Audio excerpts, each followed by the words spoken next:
तो सबको good afternoon, स्वागत है आपका क्लास में। तो बेटे मेरे,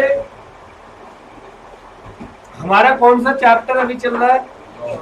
नहीं, इंडियन कॉन्ट्रैक्ट है और ब्रीच ऑफ कॉन्ट्रैक्ट उसका क्या है?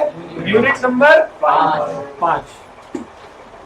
तो unit number 5 breach of contract की बात हुई है।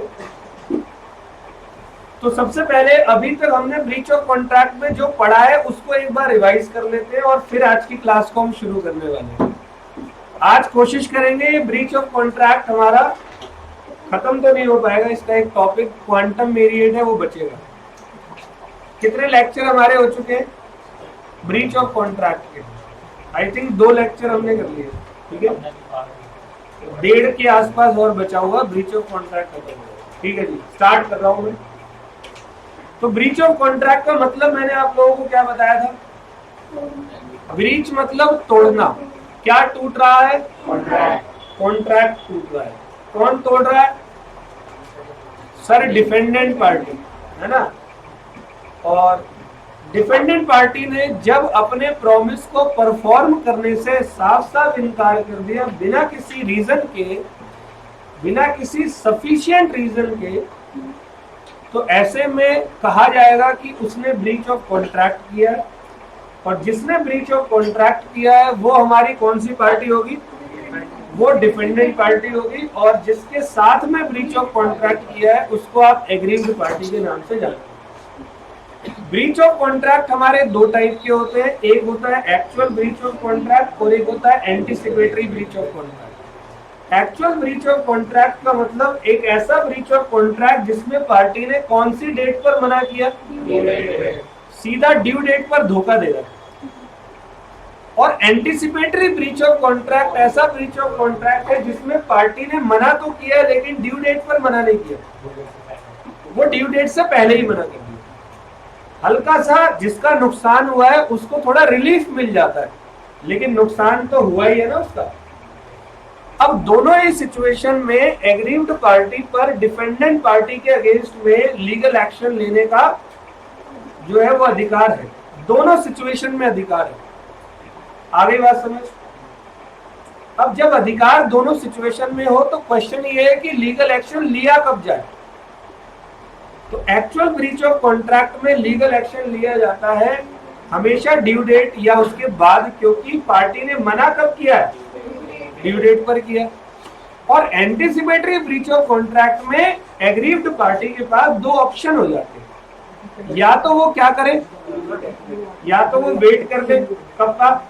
ड्यू डेट का, या इमीडिएटली एक्शन ले ले। ऑल वेल, चलो जी।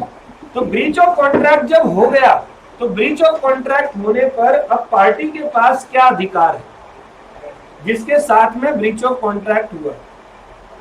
जब हमने इंस्टीट्यूट की बुक से स्टडी मैट हम साथ साथ में पढ़ रहे हैं, जब हमने इंस्टीट्यूट की बुक से पढ़ाई शुरू करी तो मैंने वहां पर आपको बताया था कि पार्टी पे अधिकार होता है। सबसे पहले वो पार्टी क्या करती है? कॉन्ट्रैक्ट को कैंसिल करती है। और कॉन्ट्रैक्ट को कैंसिल करने के बाद वो पार्टी डैमेज क्लेम करती है। क्या करती है? Damage claim. अब डैमेजेस हमारे अलग अलग टाइप्स के होते हैं, तो मैंने उन सारे डैमेजेस की बात करी। सबसे पहला डैमेज मेरा होता है एक्चुअल डैमेज, जो कि कंप्यूट करते हैं difference between market price and contracting price, ठीक है। फिर होता है दूसरा स्पेशल डैमेज। तो दोनों डैमेज के बीच का डिफरेंस क्या है? और ये अपना एक्चुअल और स्पेशल। एक्चुअल का दूसरा नाम क्या है? Ordinary damage. तो दोनों के बीच का डिफरेंस क्या है? सर वो मैटर ऑफ राइट होता है ऑर्डिनरी, और ये वाला मैटर ऑफ राइट नहीं होता। इन दोनों के बीच में यही डिफरेंस है। वो वाला मैटर ऑफ राइट होता है और ये मैटर ऑफ राइट नहीं होता। दोनों के बीच में बस एक यही डिफरेंस है। आ गई बात समझ में? फिर हमने तीसरे डैमेज की बात करी, उसका नाम क्या था? Nominal damage. नॉमिनल को आप नाम मात्र का डैमेज बोलते हैं, जहां नुकसान बहुत ज्यादा नहीं होता लेकिन फिर भी डैमेज क्लेम। और चौथा डैमेज कौन सा था? सर एग्जेम्पलरी और विंडिक्टिव डैमेज। एग्जेम्पलरी और विंडिक्टिव डैमेज दिया जाता है बहुत हाइयर अमाउंट का डैमेज होता है, और दो ही केस में मिलेगा, ब्रीच ऑफ मैरिज एग्रीमेंट और wrongfully dishonour of the cheque. All well. और इसके बाद हम थोड़ा सा और आगे बढ़े। मैंने बताया अगला होता है लिक्विडेटेड डैमेज। लिक्विडेटेड डैमेज एक वो डैमेज होता है जिसमें पार्टी एडवांस में तय कर लेती है कि अगर मेरी वजह से कोई नुकसान हुआ तो मैं इतने पैसे दूंगा, और तेरी वजह से कोई नुकसान होगा तो तू मुझे इतने पैसे दे दी, और एक रीजनेबल अमाउंट सेट करके। तो लिक्विडेटेड डैमेज और पेनल्टी, इन दोनों के बीच का डिफरेंस क्या है सर? सर पेनल्टी में एक तरीके से अमाउंट ऑफ डैमेज जो होता है वो हाइयर होता है, और लिक्विडेटेड डैमेज क्या होता है, वो एक रीजनेबल होता है। देखो ऊपर है, लिक्विडेटेड डैमेज कैलकुलेट करते वक्त एग्रीमेंट में इंटेंशन पार्टी की सिर्फ ये होती है कि मुझे डैमेज मिल जाए अगर नुकसान हो। पेनल्टी हम इसलिए देते हैं ताकि परफॉर्मेंस को इंश्योर कर सके। जैसे कि मैंने लिख दी कि भाई इतनी पेनल्टी होगी, तो तुम डर जाओ, और डर के मारे तुम डर जाओ, और डर के मारे तुम लोग परफॉर्मेंस कर लो। बस ये रीजन होता है। आगे समझ में? ऑल वेल, कोई दिक्कत तो नहीं है? तो ये हमारा लिक्विडेटेड डैमेज और पेनल्टी के बीच का डिफरेंस था। अब हम आज की क्लास को शुरू करते हैं। आज की क्लास आ रही है पॉइंट नंबर सी, जिसको आप कहते हो suit for specific performance. All well, तो चलो मैं बैठ जाता हूँ।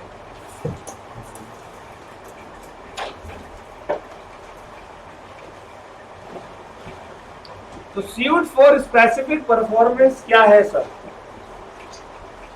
पहले ना आप लोग मुझसे इसके बारे में पूरा अच्छे तरीके से सुन लो, फिर हम बात करेंगे आगे। देखो जी,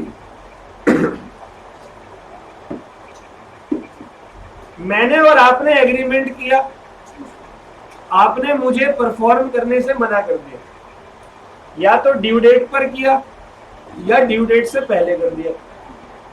ड्यू डेट पर किया तो actual breach of contract, due date से पहले किया तो anticipatory breach of contract. All well. आपने मुझे परफॉर्म करने से मना कर दिया, तो मेरा अधिकार क्या है आपके खिलाफ? अब अधिकार भी आप लोगों को पता है। मैं कॉन्ट्रैक्ट पहले क्या करूंगा, और उसके बाद मैं तुमसे डैमेज लूंगा। अच्छा, मैं हूं अंबानी, या मैं हूं शाहरुख खान, मैं हूं रतन टाटा। अब मैं डैमेज नहीं लेना चाहता, मतलब मॉनेटरी कॉम्पनसेशन मेरे लिए इनफ नहीं है। मैं रिपीट कर रहा हूं दोबारा से, बेटा ध्यान से सुनना, आप ही के लिए रिपीट कर, पूरा रिवाइज करवा दिया है मैंने अभी तक का। और हम लोग सीरीज में पढ़ रहे हैं एग्रीव्ड पार्टी के डिफेंडेंट के खिलाफ अधिकार। तो पहला राइट क्या था? Right to cancel the contract. Number 2 claim damage, और नंबर 3 ये अभी शुरू करवा रहा हूँ, सूट फॉर स्पेसिफिक परफॉर्मेंस। इसको शुरू में ऐसे करवा रहा हूँ, एक बार और रिपीट कर रहा हूँ दोबारा। आपने और मैंने एग्रीमेंट बनाया, आपने एग्रीमेंट को ब्रीच कर दिया। आपने ब्रीच किया तो मेरे पास अधिकार आपके खिलाफ हो गया। या तो आपने ड्यू डेट पर ब्रीच किया या ड्यू डेट के बाद ब्रीच किया। ड्यू डेट पर किया तो ड्यू डेट से पहले, ड्यू डेट पर किया तो actual breach of contract, due date से पहले किया तो मेरे पास अब आपके खिलाफ एक्शन लेने का अधिकार आ चुका है। तो मेरे पास अधिकार नंबर 1 क्या है? सबसे पहले मैं कॉन्ट्रैक्ट क्या करूंगा, कर दिया जी कॉन्ट्रैक्ट कैंसिल। नंबर 2 क्या करूंगा, मैं आपसे डैमेज लूंगा, लेकिन मैं नहीं ले रहा डैमेज, पैसा बहुत है, पैसा मेरे पास बहुत। तो अब ऐसी सिचुएशन में मैं क्या करूं? तीसरा वाला पढ़ो जरा, क्या लिखा है? सूट फॉर, मैं ये बोल रहा हूं पैसे की आवश्यकता मुझे नहीं है, चाहिए तो थोड़ा मुझसे और ले ले, लेकिन मेरे को तेरे से क्या करना है? स्पेसिफिक परफॉर्मेंस करवानी है। यार ये बंद कर देना पंखा,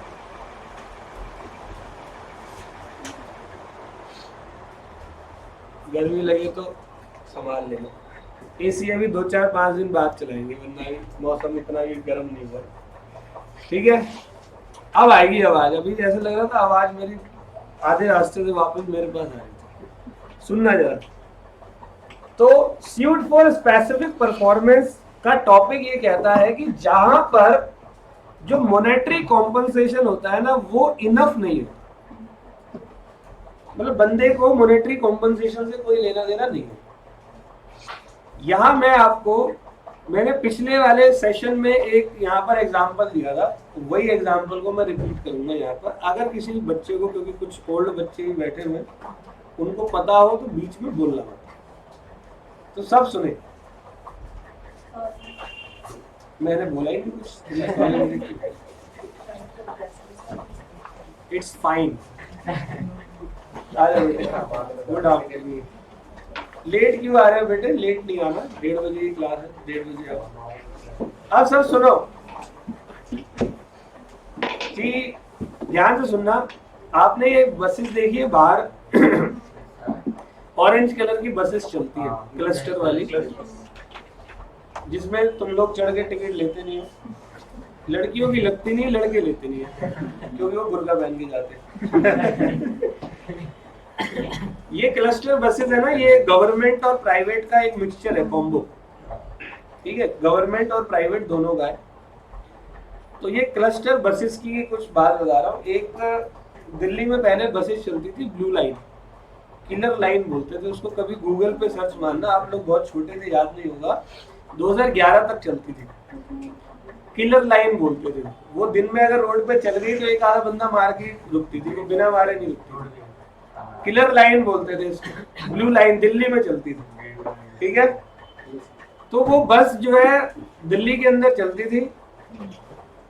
तो एक रूट होता था बस का, रूट नंबर 300, रूट नंबर 300, कोई पता नहीं, करमपुरा से सेंट्रल सेक्रेटेरिएट नाम का एक रूट था। उस रूट पर एक बंदा था, बंदे का नाम था रजत। ठीक है, अभी भी जिंदा है वो आदमी।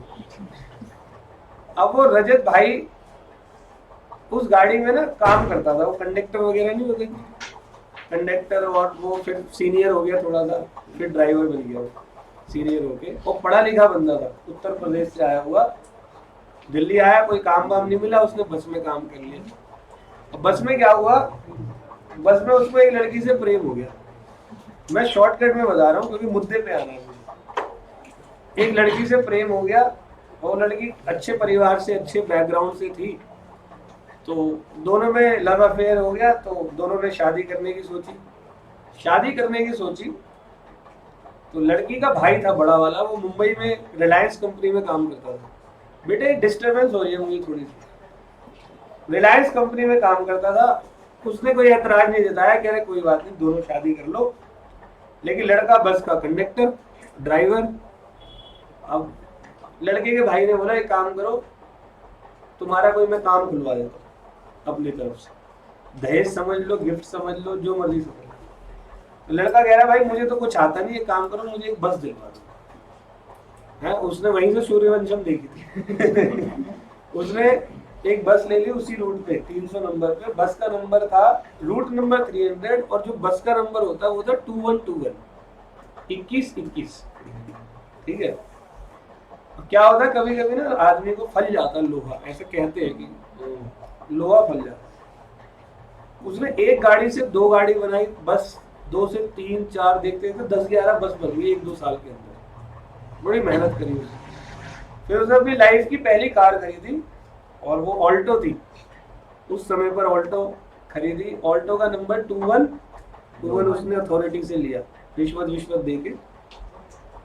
और थोड़ी सी प्रोग्रेस हुई, बस हो गई 18-20 बस हो गई। उसने अगली गाड़ी ली स्विफ्ट कलर की, वो बैगन का कलर नहीं होता वैसी कलर में ली थी, बड़ी अच्छी लगती है वो स्विफ्ट। उसका नंबर भी 2121। सर ये क्यों बता रहे हो कहानी? बेटा बहुत जरूरी है, देखना एंड में तुम्हें टॉपिक मक्खन की तरह आ जाएगा।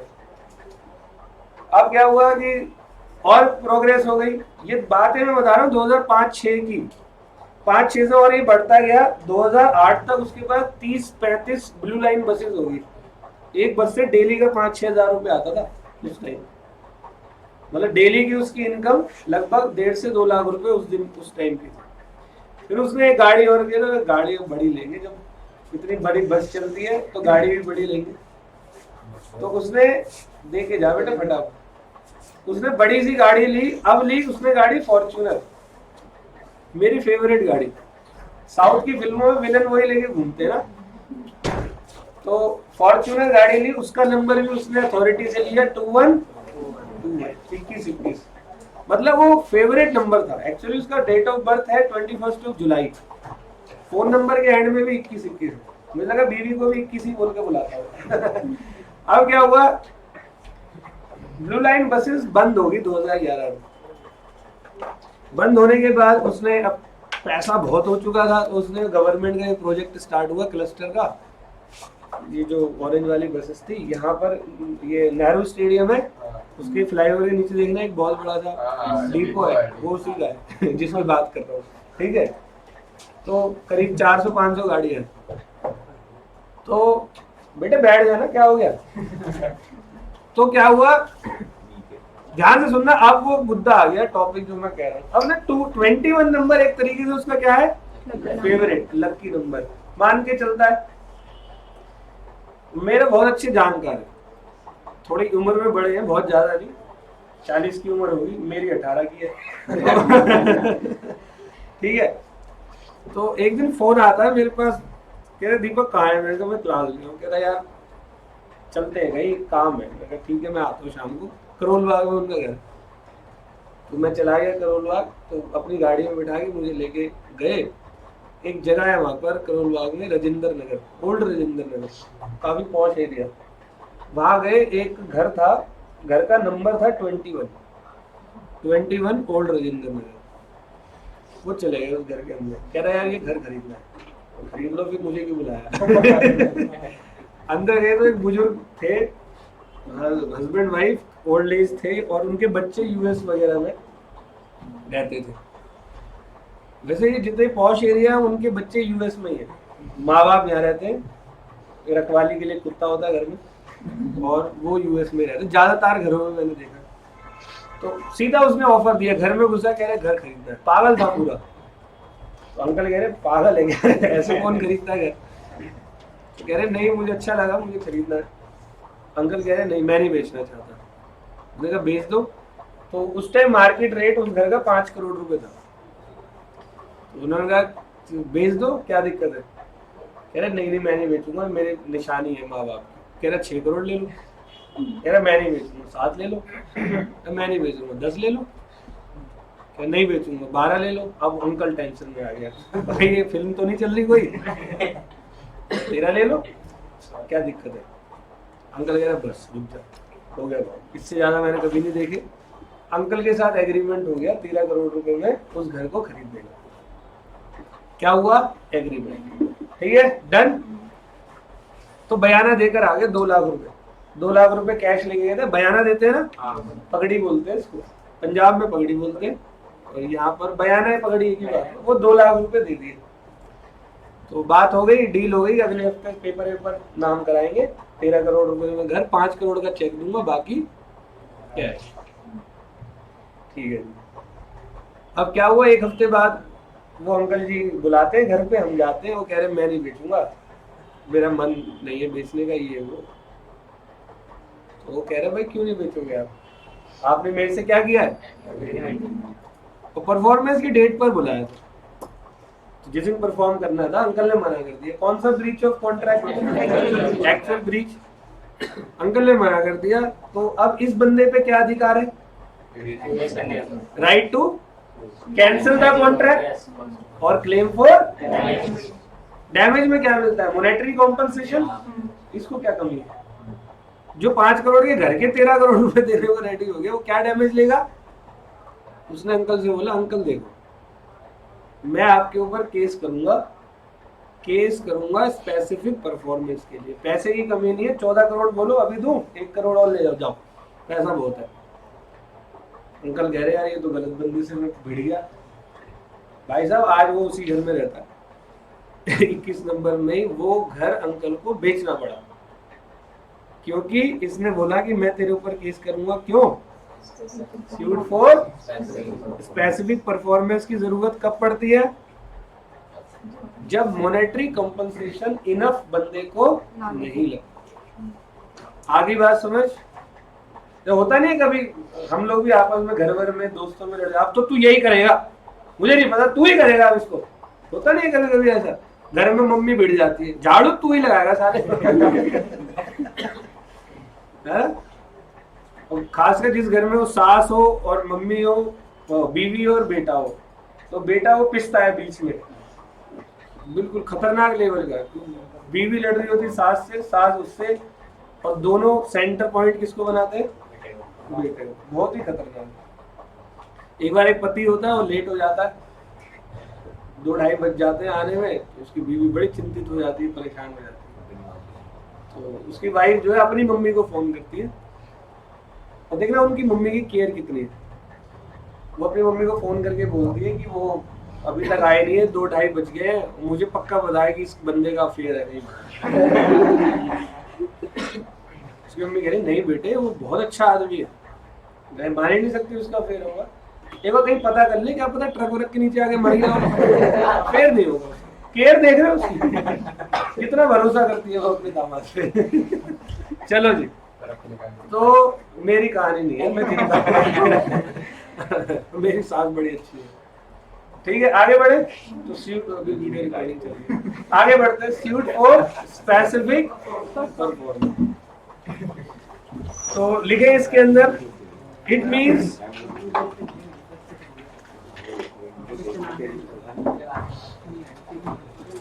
aggrieved party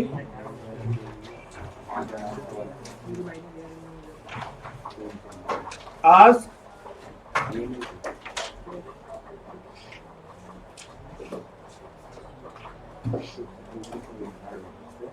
actual performance of contract which is, आवाज आ रही है, नहीं समझ में आता कुछ, which is refused by, भाई ये फोन वोन साइलेंट कर लो अपने, which is refused by defendant। अब किसी का फोन वोन बजाना, उसका फोन जमा कर लूंगा और रात भर बात करूंगा। किसका मैसेज है? तुम्हें पता नहीं है, मैं बहुत खतरनाक बात करूंगा। लॉक तो मैं खुलवा लूंगा, 50 रुपए लगते हैं नेहरू प्लेस में।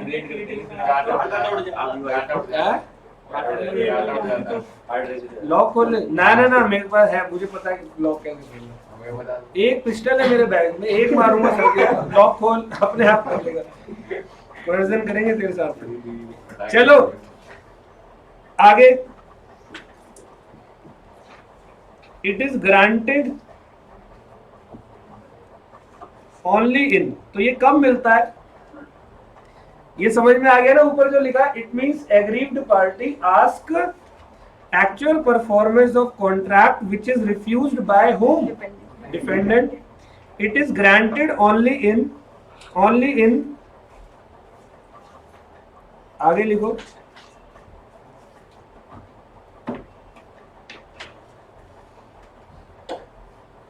monetary compensation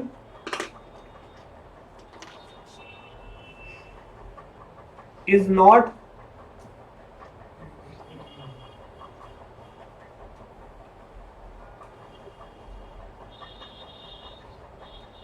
an adequate relief। जो मॉनेटरी कॉम्पनसेशन है वो पर्याप्त रिलीफ उस बंदे के लिए नहीं है, या डैमेज को कैलकुलेट कर पाने का कोई स्टैंडर्ड पता ही नहीं लग रहा। जैसे उस अंकल ने मना किया कि मैं घर नहीं बेचूंगा, डैमेज दे दूंगा। अब क्या डैमेज ले, कितना ले डैमेज, पता ही नहीं लग पा रहा कितना डैमेज ले। अगर भाई मुझे नहीं चाहिए डैमेज हो, मुझे तो ये घर ही चाहिए, तूने कॉन्ट्रैक्ट किया, ठीक है। तो there is no standard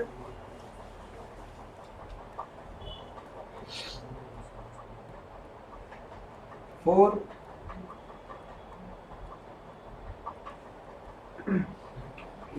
ascertaining the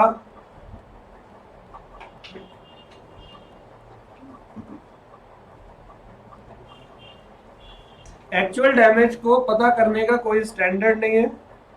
और एक दूसरी बात और है कि भाई कोई दूसरा सब्स्टिट्यूट भी अवेलेबल नहीं है, वही है लास्ट। लिखो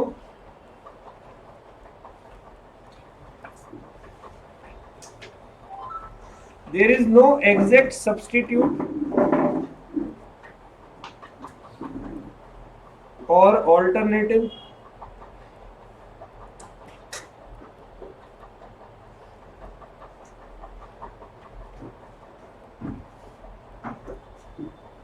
to the subject matter of contract। कोई एग्जैक्ट सब्स्टिट्यूट या कोई ऑल्टरनेटिव था ही नहीं। All well. तो कितने अधिकार पढ़ लिए हमने? आपका नाम क्या है? तो हमारा यूनिट नंबर 5 चल रहा है, इंडियन कॉन्ट्रैक्ट। ठीक है, यूनिट का नाम क्या है? Breach of contract. तो ब्रीच ऑफ कॉन्ट्रैक्ट में जिस पार्टी ने ब्रीच किया उसके खिलाफ एग्रीव्ड पार्टी, मतलब जिसके साथ ब्रीच हुआ, उसके पास अधिकार है उसके खिलाफ। अधिकार number 1, right to cancel the contract. Cancel को क्या कहते हैं? Rescind the contract. Number 2, right to claim damages. कितने नाम के होते हैं? 5। एक्चुअल, स्पेशल, नॉमिनल, एग्जेम्पलरी और विंडिक्टिव, लिक्विडेटेड। उसी के साथ एक पेनल्टी नाम का टॉपिक भी है। डैमेज मेरे को इनफ कॉम्पनसेशन नहीं लग रहा या कोई सब्स्टिट्यूट है ही नहीं, तो फिर मेरे पास अधिकार है मैं तेरे ऊपर केस फाइल करूं स्पेसिफिक परफॉर्मेंस के लिए। All well. तो सी तक कोई दिक्कत? अब डी पॉइंट लिखो, लास्ट ऑप्शन डी लिखो मेरे प्यारो, सूट फॉर इंजंक्शन।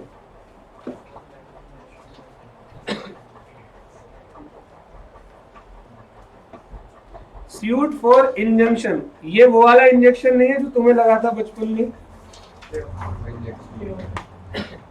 बेटे। इंजंक्शन का मतलब होता है स्टे ऑर्डर।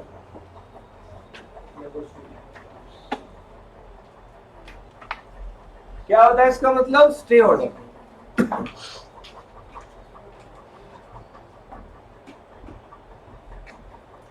ठीक है,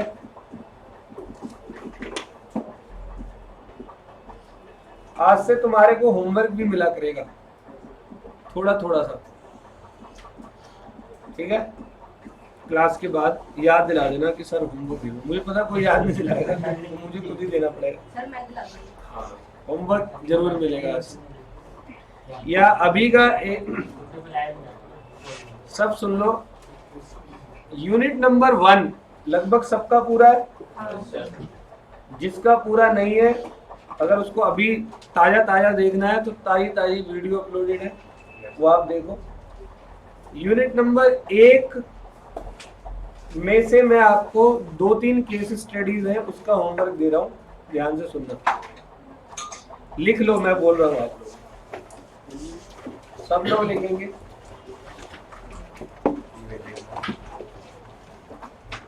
मैं क्लास के अंदर पूछूंगा खड़ा करके बच्चे को कि पूरा केस समझाओ, केस क्या है।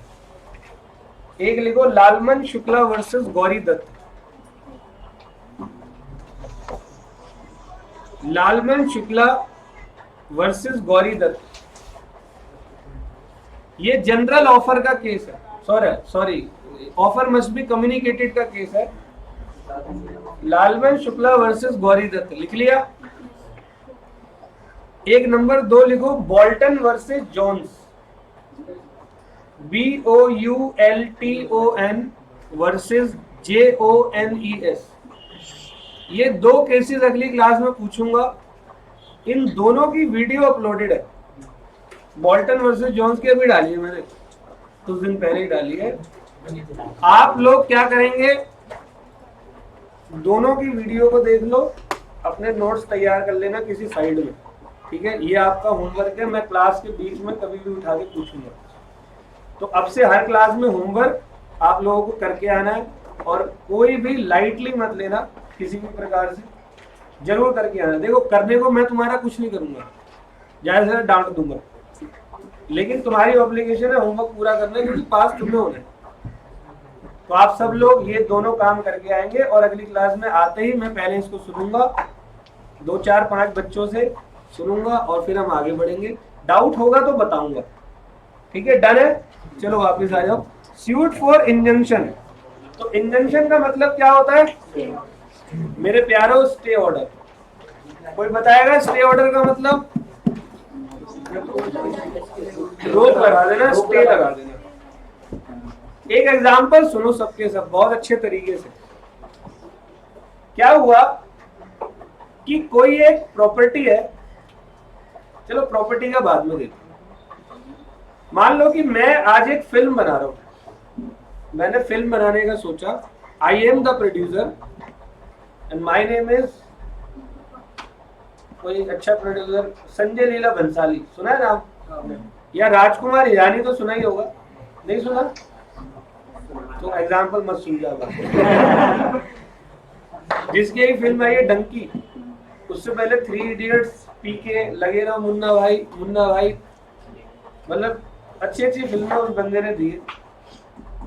तो राजकुमार हिरानी मान लो मैं हूं, 1 मिनट के लिए मान लेते हैं, और मैंने क्या करा, एक अच्छी सी फिल्म की स्क्रिप्ट जो है पिछले 4-5 साल से मैं लिख रहा हूं, और आज मैंने अपनी उस फिल्म को करने के लिए अक्षय कुमार से जो है वो कॉन्ट्रैक्ट किया। अक्षय कुमार ने मुझे डेट्स दे दी कि 3 महीने बाद की, पूरे 1 महीने की डेट्स ये आपके लिए अवेलेबल है मेरी तरफ से। यहां तक ओके? मैंने उसको एक साइनिंग अमाउंट दे दिया अक्षय कुमार को।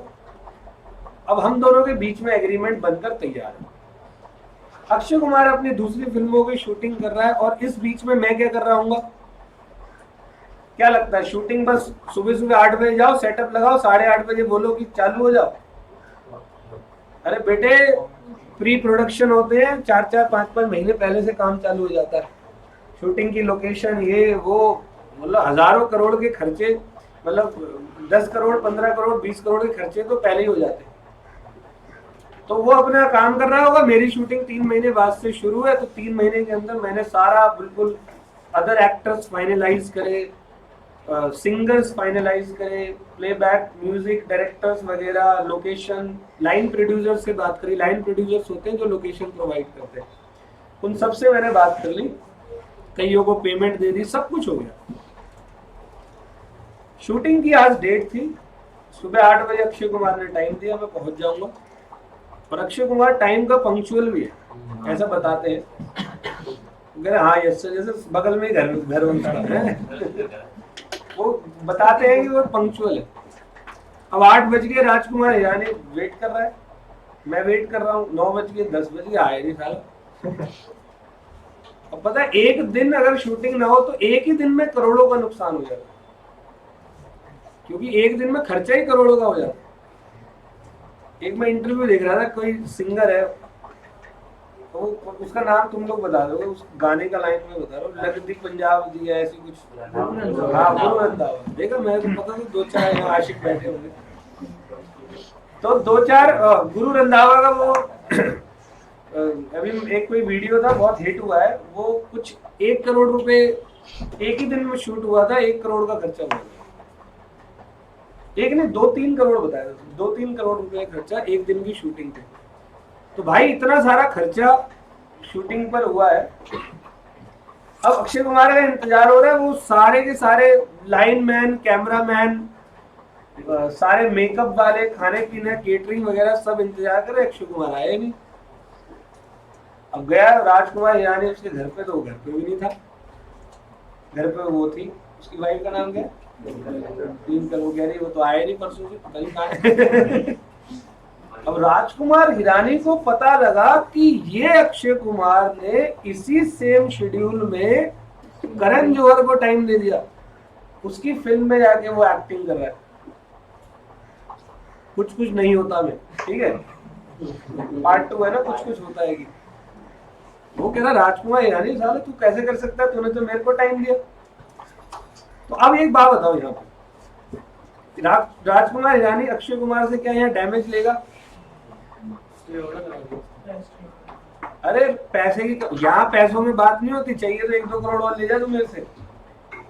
राजकुमार हिरानी ने अक्षय कुमार पर यहाँ पर केस फाइल करेगा कोर्ट में कि पहले स्टे लगाओ, इसको पहले शूटिंग करवाने से रोको, इसको पहले शूटिंग करवाने से रोको। इसको कहते हैं सूट फॉर इंजंक्शन, मतलब स्टे लगवा। अब आया समझ में? एक और एग्जांपल ले लो, ध्यान से सुनना। मान लो एक प्रॉपर्टी पे डिस्प्यूट चल रहा है, आपको पता है ना डिस्प्यूटेड प्रॉपर्टी पे जैसे दो भाई है ए और बी मिला के, ए कह रहा है ये मेरा घर है, बी कह रहा है ये मेरा घर है, तो ए ने बी के खिलाफ जो है वो लीगल एक्शन ले लिया कोर्ट के अंदर। कोर्ट में केस अभी चल रहा है, केस चल ही रहा है, मिस्टर बी ने उस पर अपना मकान बनाना चालू कर दिया, क्या वो बना सकता है? या केस फाइल करेंगे स्टे लगवाने के लिए, क्योंकि अभी तो डिस्प्यूटेड प्रॉपर्टी है। आया समझ में? इसको कहते हैं सूट फॉर इंजंक्शन। इंजंक्शन मतलब स्टे ऑर्डर लगवाना। ऑल वेल, चलो नोट करें। मतलब कि कोर्ट किसी पर्टिकुलर बंदे को रेस्ट्रेंट कर रहा है। रेस्ट्रेंट मतलब होता है रोकना, इसको कहते हैं इंजंक्शन। नोट करें,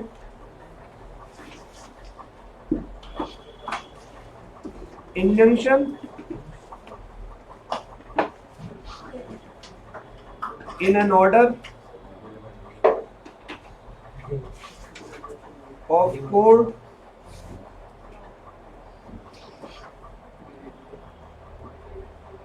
restraining a person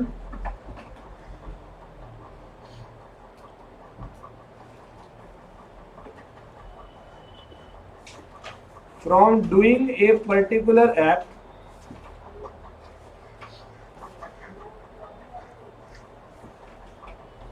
it is a mode of securing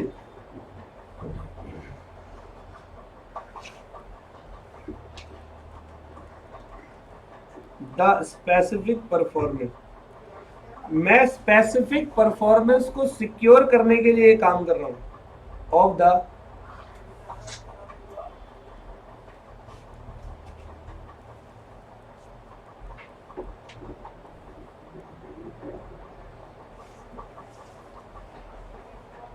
negative terms of the contract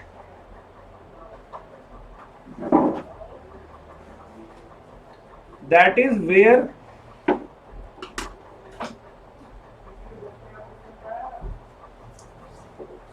he is doing something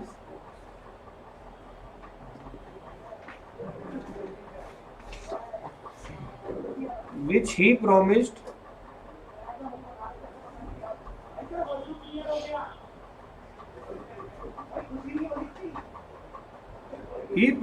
not to do।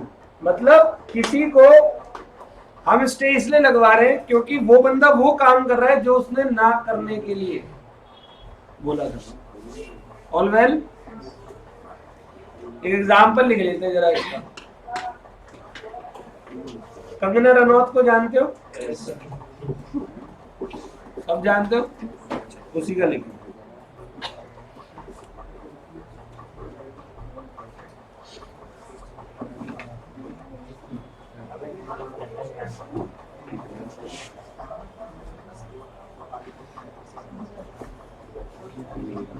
ये बढ़िया, चलो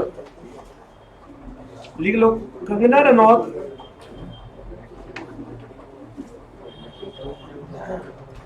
भीनी भीनी सी आवाजें बंद कर दो। Kangana Ranaut a film actress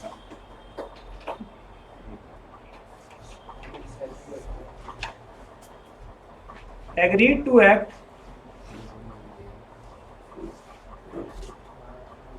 exclusively for Dharma production. किसका है धर्मा प्रोडक्शन? तो इनका कुछ एग्रीमेंट होता है कि भाई 1 साल तक मैं तेरी सारी जितने भी मूवीज तू बनाएगा उसमें मैं एक्टिंग करूंगी for 1 year।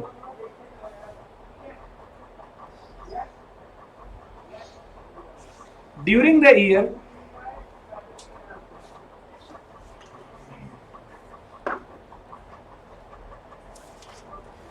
she contracted to act, और उसी साल उसने एस राजामौली, नाम सुना है? फेवरेट फिल्म कौन सी है इसकी? फेमस बाहुबली। RRR भी है। अब वो के बना रहा होगा। एस राजामौली। अब यार यहाँ पर धर्मा प्रोडक्शन वाला अपना पूरा टेंट वेंट लगा के बैठा हुआ है, कैमरा वैमरा लेके, बस एक्शन बोलना है। एक्शन बोलने के लिए एक्ट्रेस चाहिए, एक्ट्रेस वहां राजामौली की शूटिंग कर रही है, तो धर्मा प्रोडक्शन का नुकसान हो सकता है।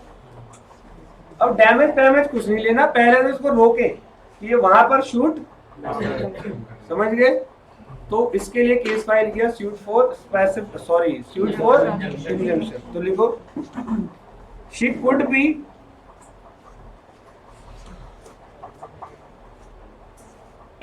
Could be restrained by an injunction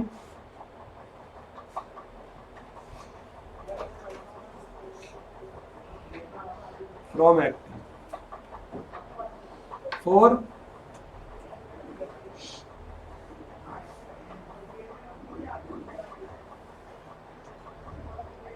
SS Rajamouli।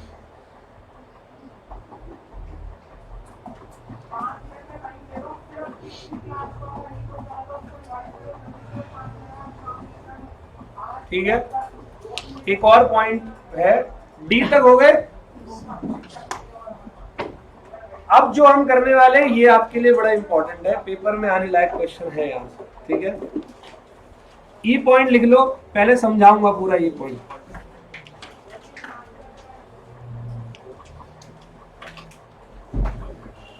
E point लिखो, suit for quantum meruit. Suit for quantum meruit. Parents सुन लेना, बहुत बच्चे ना इसमें कंफ्यूज रहते हैं, डर लगता है बच्चों को इससे, और इतना आसान टॉपिक है। हाँ भाई आ जाओ, मैं कह रहा हूँ इधर आ जाओ। सूट फॉर क्वांटम मेरिएट, ठीक है? बहुत अच्छे से सबके सब सुनना। देखो कभी कभी ऐसा होता है, इस वर्ड का मतलब बताऊंगा पहले, लेकिन अपना ये एग्जांपल ले दूं, फिर ये वर्ड का मतलब जो है वो कनेक्ट करूंगा। कभी कभी ऐसा होता है जैसे कि दो पार्टी ने आपस में एग्रीमेंट बनाया, ए ने और बी ने, दोनों ने एग्रीमेंट बनाया। अब एग्रीमेंट बन चुका है और ए बंदे ने अपनी परफॉर्मेंस जो है वो कर दी, स्टार्ट कर दी। ए ने थोड़ा बहुत परफॉर्म कर दिया, जैसे कि मेरा और सर के साथ में एग्रीमेंट बना, जस्ट गिविंग एग्जांपल, ठीक है? एग्जांपल दे रहा हूं बस। मान लो मेरा और सर के साथ एग्रीमेंट बना कि फाउंडेशन, सीए फाउंडेशन के इस बैच को जो है वो सर आपको कंक्लूड करना है, पढ़ाना है, ठीक है? तो जो मेरी फीस होगी वो फीस तो पूरे बैच की होगी, पूरा बैच। अब क्या हुआ कि मान लो 40% अभी सिलेबस कंप्लीट हुआ। 40% सिलेबस कंप्लीट होने के बाद दो सिचुएशन आई है, दो में से कोई एक सिचुएशन, मेरी सर से किसी बात पे कोई कहा सुनी हो गई, हो जाता कभी कभी। सर से मेरी कोई कहा सुनी हुई और सर ने मुझसे कैंसिल कर दिया कॉन्ट्रैक्ट, सर आप नहीं बढ़ाओगे। या तो ये हो सकता है, या एक दूसरी सिचुएशन हो सकती है कि परफॉर्म कर पाना जो है अब मुश्किल है। कोई रीजन ऐसा हो गया कि अब परफॉर्म ही नहीं कर सकते।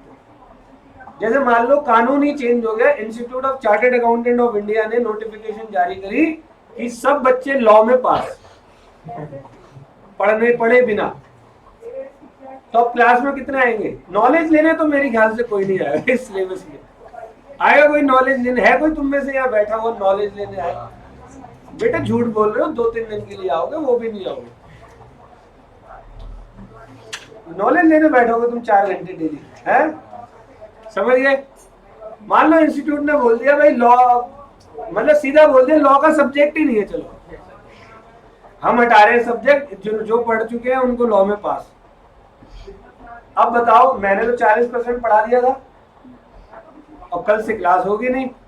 अब बताओ, मुझे मेरे 40% पढ़ाए हुए, 40% जो मैंने मेहनत करी है उसका अर्निंग मुझे मिलना चाहिए या नहीं? जितना मैंने काम किया वो मिलना चाहिए या नहीं? या बिना किसी कारण अगर सर ने मुझे मना कर दिया कि कल से नहीं आना, तो क्या मैंने जितना पढ़ाया वो मिलना चाहिए? इसको कहते हैं एज मच एज अर्न। जितना किया उतना मिलना चाहिए। अब लेकिन सर यहाँ पर रीजन पता है क्या होना चाहिए? रीजन में मेरी गलती नहीं होनी चाहिए। पहली सिचुएशन में सर ने मना किया, दूसरी सिचुएशन में लॉ चेंज हो गया, मतलब इंस्टीट्यूट ने सब्जेक्ट ही हटा दिया। क्या दोनों में मेरी कोई गलती? और मान लो मैं अपने ही शौक से नहीं आ रहा हूँ, मैडम मुझे फोन कर रही है, मैडम वो थोड़ा बिजी हो गया हूँ। चलो एक दिन हो गया हूँ बिजी, नेक्स्ट डे फोन ही नहीं उठा रहा, उसके अगले दिन स्विच ऑफ, चौथे दिन बात ही नहीं हो रही। इसको कहते हैं गोली, दिल्ली की लैंग्वेज है ना जी। तो अगर गोलियां दे रहा हूं और उसके बाद मजबूरन सर ने किसी और को बुलाया, मजबूरन बुलाना ही पड़ेगा भाई, और फिर एक दिन में आके खड़ा हो जाता हूँ, सर मेरे 40% जो पढ़ाया था उसके पैसे दो, तो सर पहले 4 लड़कों को बुलाएंगे, मुझे इधर पहले बैठ जाए, समझ गए? क्योंकि मैं यहाँ से बिना बताए चला गया हूँ, तो मैं उसके पैसे नहीं मांग सकता। मैं किस मुंह से वो पैसे मांगूंगा? एक तो धोखा दे रहा हूँ मैं सर को भी, बच्चों को भी, ऊपर से पैसे मांगने आ गया 40%। मैंने मेहनत की है तो करता ना, वो और आगे मेहनत करता, तुझे किसने रोका है मेहनत करने से? आगे समझ में? डन है? तो अनएक्सपेक्टेड इवेंट अगर होता तो आप मांग सकते हो पैसे। या तो पार्टी ने रेपुटेट कर दिया, मतलब कैंसिल कर दिया सामने वाले ने, या कोई अनएक्सपेक्टेड इवेंट हो, लेकिन आपकी गलती है तो फिर आप मांगने मत जाना, नहीं तो फिर आपके लिए लॉ के अंदर बड़ी सारी बेशर्मी है, वो जज बताएगा, मैं नहीं बताऊंगा। ठीक है, डन करते हैं, स्टार्ट करें एक बार। चलो नोट करें, नंबर 1, ई का पॉइंट नंबर 1 लिखो, मीनिंग।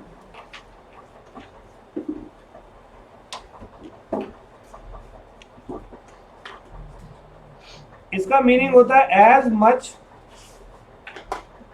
As married. अच्छा, इस शब्द का मतलब इन लो अर्न। ओके भाई, तो मैं यहां पर आपको पूरा एक्सप्लेन कर रहा हूं इस वर्ड को। When a person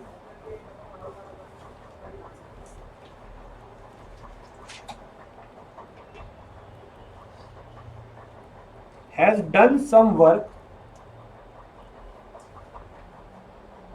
under a contract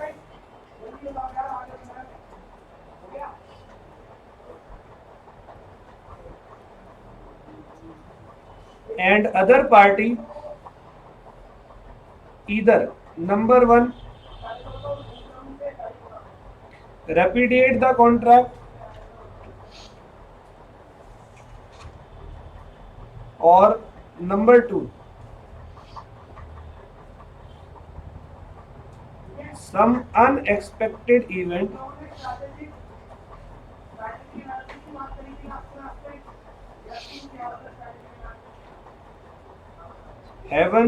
happens making further performance of contract impossible.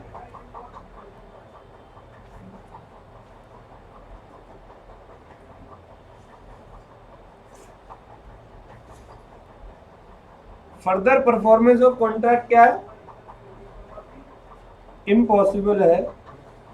Then the party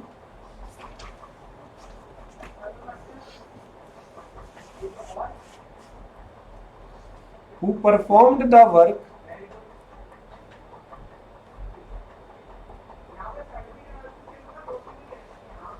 can claim remuneration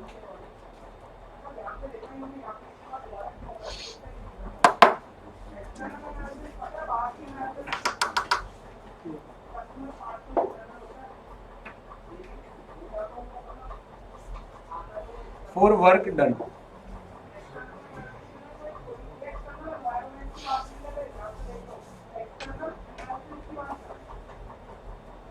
अच्छा एक बात बताओ कि मैंने अभी पूरा का पूरा जो आपको ये कहानी बताई, इसमें एक कॉमन, एक अच्छी लाइन तुमने क्या पकड़ी? क्वांटम मेरिएट कौन क्लेम कर सकता है? जिसने कोई फॉल्ट ना किया हो। ये इसकी सबसे बेस्ट लाइन है। All well. तो ऐसे ही एक नंबर 2 पॉइंट लिखो। नंबर 2 है सिचुएशन, नहीं, when and to whom right arises। When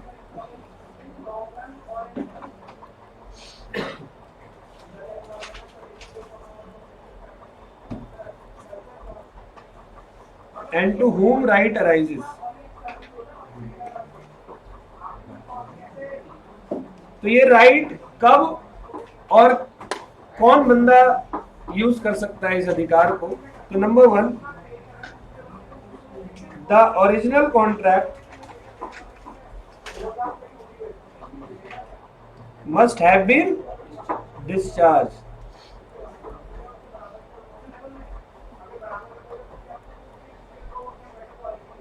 भाई आपने कुछ परफॉर्म किया हो, full stop.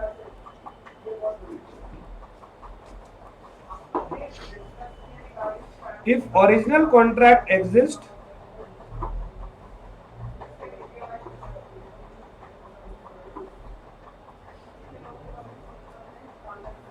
the aggrieved party can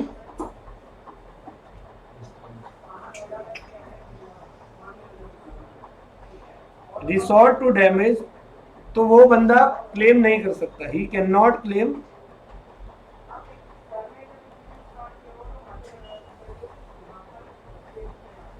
quantum merit remedy।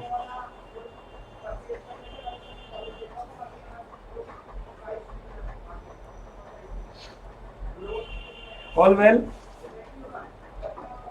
और एक दूसरा पॉइंट और लिख लो, आज की क्लास का last point, the right to sue on quantum merit lies with the party who is not at fault। अब ये खत्म नहीं हुआ, अब मैं अगला है situation where quantum merit arises, वो अगली क्लास में बताऊंगा। पहले जरा स्टडी मटेरियल को देख लो, ठीक है? हो गया सबका? स्टडी मैट पे आ जाए अब। चलो जी वापस कूदते हैं। Study mat, where is study mat? Here is study. तो चलो जी, पेनल्टी और लिक्विडेटेड डैमेज हो चुका है, हो चुका है। ये मैं आपको नहीं बता रहा, ये आपको अच्छे से पढ़ना है। अब ये कह रहा है beside claiming damage as a remedy for breach of contract the following remedies are also available. Institute की बुक में क्या सीक्वेंस है रेमेडी का? इंस्टीट्यूट ने बोला सबसे पहला सीक्वेंस आप क्या ले सकते हो? डैमेज की पूरी लिस्ट बता दी। मेरे पॉइंट ऑफ व्यू से मैंने आपको पहले क्या बोला है? कॉन्ट्रैक्ट क्या करना, उसके बाद क्या ले लो? डैमेज लेने के बाद आपके पास अधिकार है, आप क्या कर सकते हो? सूट फॉर, आ रहा है ये? तो स्पेसिफिक परफॉर्मेंस में मैंने क्या बताया? Where damage are not an adequate remedy in the case of breach of contract, the court may in its discretion on a suit for specific performance directly party in breach to carry out his promise according to the terms of। अरे भाई मेरे को यही performance चाहिए, ठीक है? Suit for injunction मतलब stay order लगवाना। All well. एग्जाम्पल है, and a film star agree to act exclusively for a particular producer for 1 year. During the year she contracted, यहां मैंने कंगना रनौत डाल दिया बस, और वहां धर्मा प्रोडक्शन डाल दिया एग्जाम्पल में। एग्जाम्पल सेम है यही वाला। ऑल वेल, कोई दिक्कत? और इसके बाद टॉपिक है क्वांटम। तो what is the meaning of quantum merit? That is as much as the party doing the service has deserve. जितना किया उतना मैं डिजर्व। समझ गए? तो नेक्स्ट क्लास में हम क्या करेंगे, इसको यहां से पढ़ेंगे इंस्टीट्यूट की बुक से, और अगली क्लास में हमारा ये टॉपिक कंप्लीट हो जाएगा। हम लोग फिर fresh chapter start, sorry fresh unit number 6, फिर सबके लिए नया। देखो अभी तो कुछ बच्चों के लिए ये पढ़ा सा है, क्योंकि कुछ अभी दोबारा आए हैं। यूनिट 6 के बाद यूनिट 7, यूनिट 8 और यूनिट नंबर 9 हर बच्चे के लिए बिल्कुल नया होने वाला है। ठीक है, तो मिलते हैं अगली क्लास के अंदर। Thank you so much.